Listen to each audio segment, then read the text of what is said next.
Good afternoon, ladies and gentlemen. Thank you for being here. At this press conference, we will first hear from Utah Department of Public Safety Commissioner Bo Mason.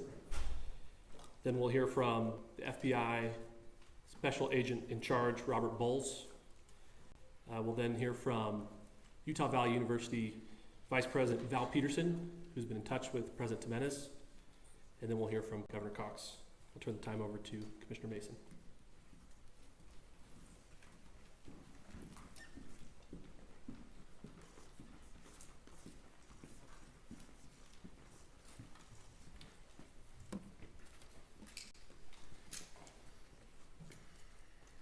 Hello, everyone.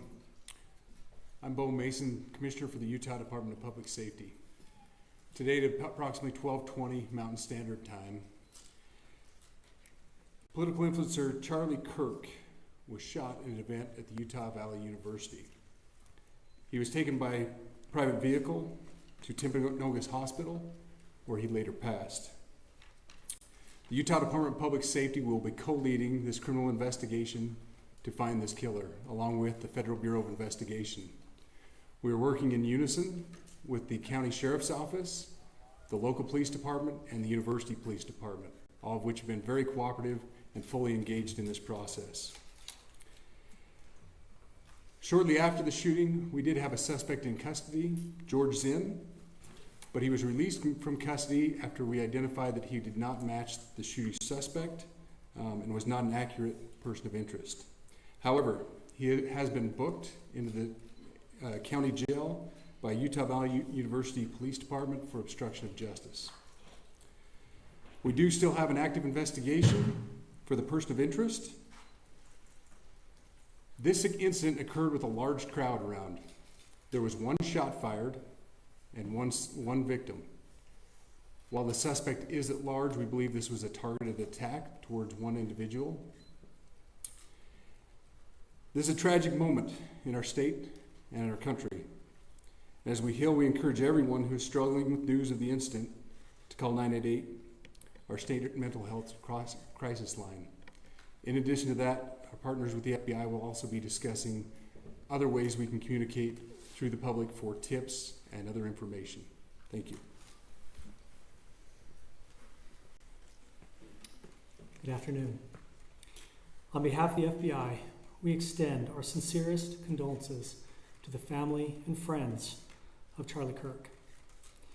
Our thoughts are also with the people who witnessed this traumatic event. We know that what you experienced was very difficult. Our thoughts are with you as well.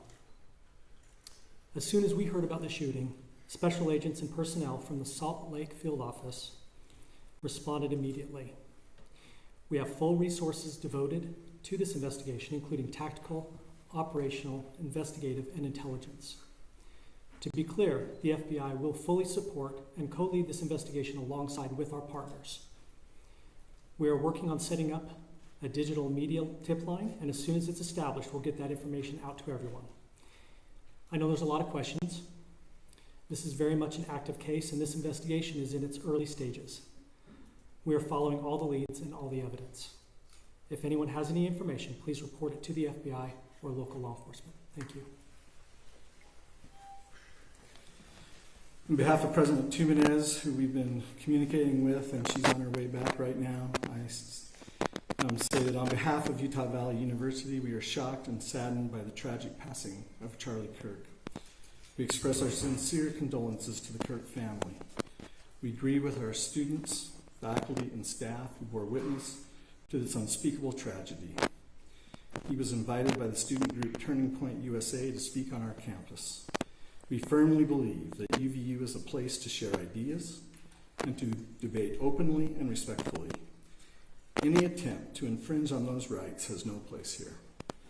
We do not condone any form of violence at UVU and seek to make our campus a safe place for all.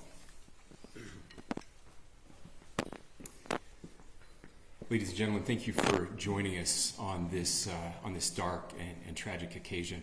I want to thank our law enforcement officers who are leading this investigation, starting with Chief Long and his response here. with the UVU Police Department. We're grateful for your leadership and your team. And again, to the speakers that you've just heard from who are co-leading this investigation. I also want to recognize Sheriff Mike Smith, who has been an invaluable partner as this investigation moves forward. I've been in touch with President Trump, with FBI Director Kash Patel. We are completely aligned with our state and federal partners as we work through this case. Now, this is a dark day for our state. It's a tragic day for our nation. And I want to be very clear that this is a political assassination. We are celebrating 250 years of the founding of this great nation. That founding document, the Declaration of Independence,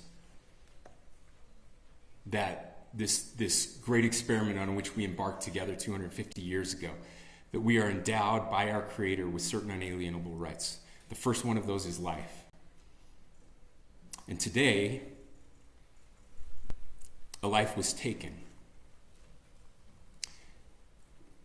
Charlie Kirk was first and foremost a husband and a dad to two young children.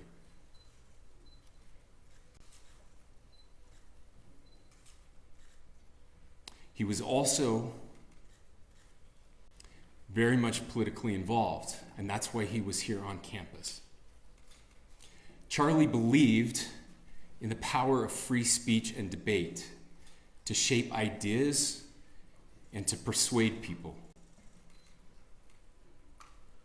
Historically, our university campuses in this nation and here in the state of Utah have been the place where truth and ideas are formulated and debated.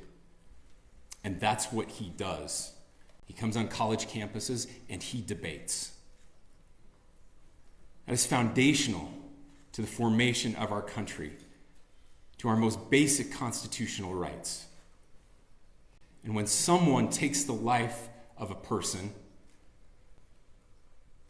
because of their ideas or their ideals, then that very constitutional foundation is threatened. Now, we have a person of interest in custody. The investigation is ongoing.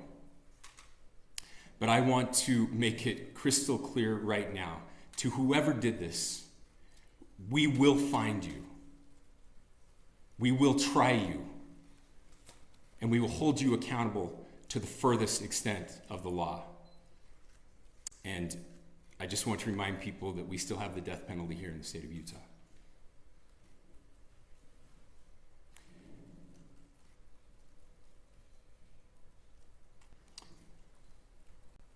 Our nation is broken. We've had political assassinations recently in Minnesota. We had an attempted assassination on the governor of Pennsylvania.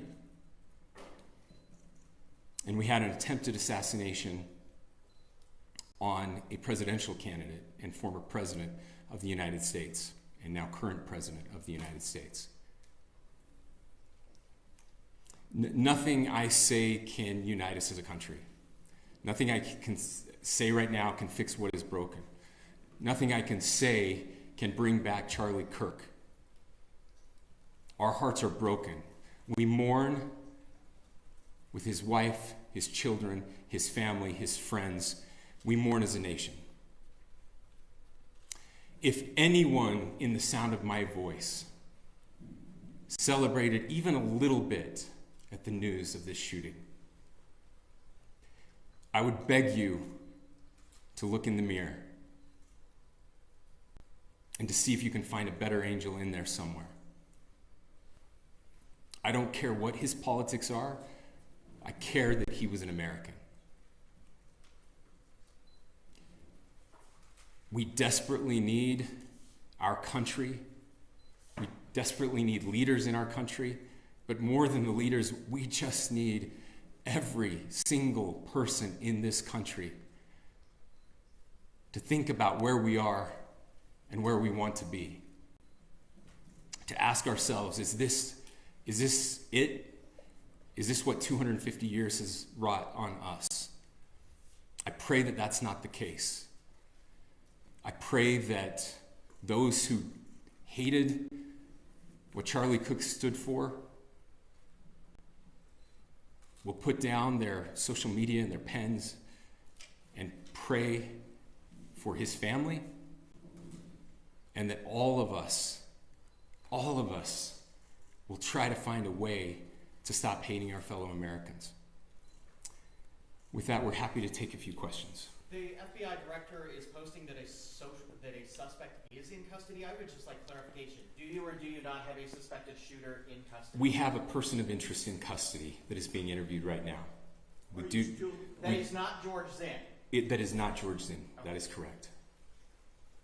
Are you still searching or looking for another shooter or anybody else related to this? Yes, we are actively looking for anyone and everyone who has any possible information relating to this shooting. Can you tell us details about the suspect being taken into custody? Where, how long ago? We cannot at this point, but we will get you that information when we can. Is there believed to be a second individual involved in the shooting? At this point, there is no information that would lead us to believe that there is a second person involved. Can you guys talk about the possible shooting?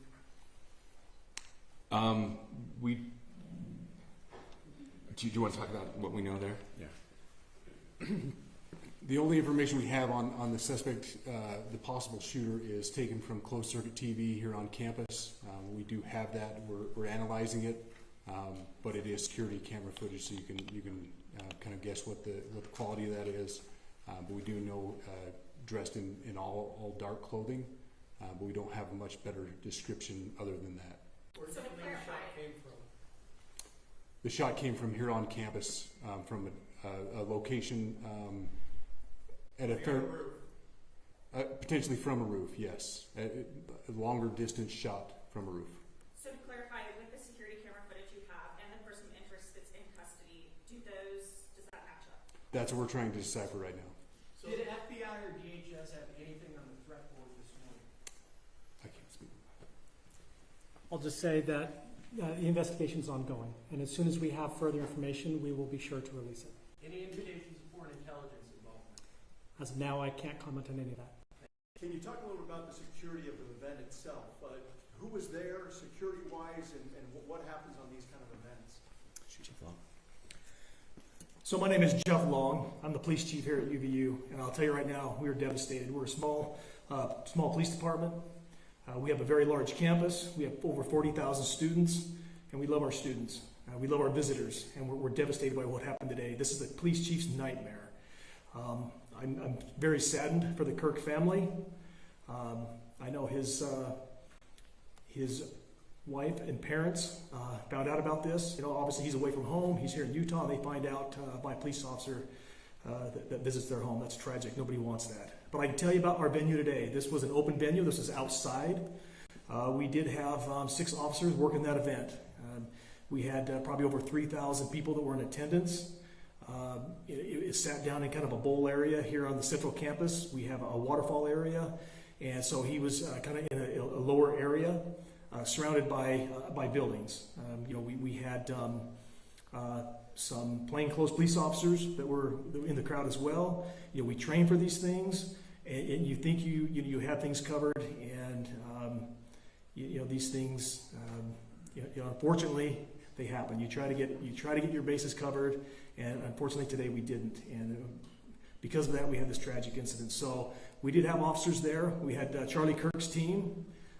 He has a security team that travels with him, and they were here with him when he was shot. Was the gun recovered? I'm sorry, see? Was the weapon recovered? At this point, I can't disclose that. Who made the arrest? There was a question being asked about mass shootings. Was that person apprehended, and do you know who asked that question? Say the question again. I don't know if I understand what you're saying. When Charlie Kirk was shot, he was answering a question about mass shootings specifically. Was that person apprehended, and do you know who asked that question? I do not. We do not have that at this moment. What kind of weapon was used? Ladies and gentlemen, we have time for just one more question, so thank you. Yeah.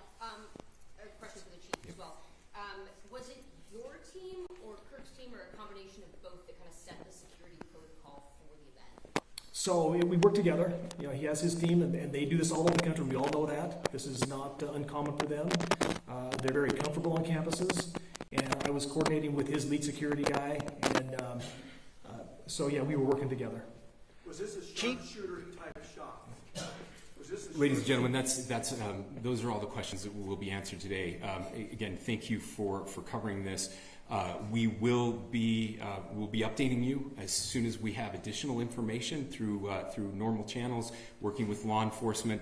Again, our deepest condolences to the Kirk family and to the students who were there today. I would just ask everyone everywhere to please pray for their family and to pray for our country. We need it now more than ever. Thank you.